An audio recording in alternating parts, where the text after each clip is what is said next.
काश्मीरमधील मुस्लिम परिवारांची पर्यटकांना मदत पाहायला मिळाली। यवतमाळमधील काही पर्यटकांना आपल्या घरामध्ये त्यांनी आश्रय दिला। काश्मीरी नागरिकांच्या वतीने पर्यटकांना धीर देण्याचा प्रयत्न करण्यात आला।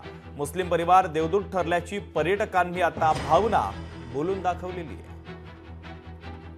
3 रूमचं त्यांचं छोटंसं घर होतं, एक किचन आणि 2 रूम। तर ते स्वतः सगळे कुटुंब त्या किचनमध्ये झोपले आणि आम्हाला 2 रूम दिल्या त्यांनी आणि आम्ही तिथं रात्रभर राहिलो।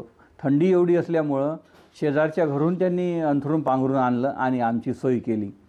तर त्या मुस्लिम कुटुंब आम्हाला देवदूत वाटलं त्या समयी, कारण अशा अडचणीच्या वेळेस त्यांनी आम्हाला तिथं मदत केली आणि त्या मुस्लिम कुटुंबाबद्दल खरोखर आम्ही मनापासून त्यांचे आभार व्यक्त करतो। आम्ही सगळे घाबरून गेलो होतो।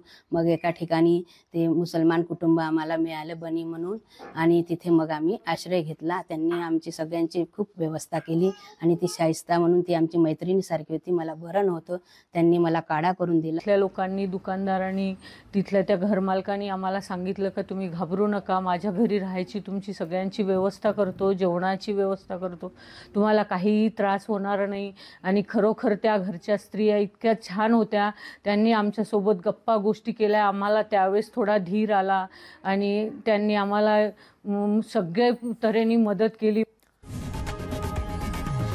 लोकशाही मराठी ऐका, पहा, जागरूक रहा।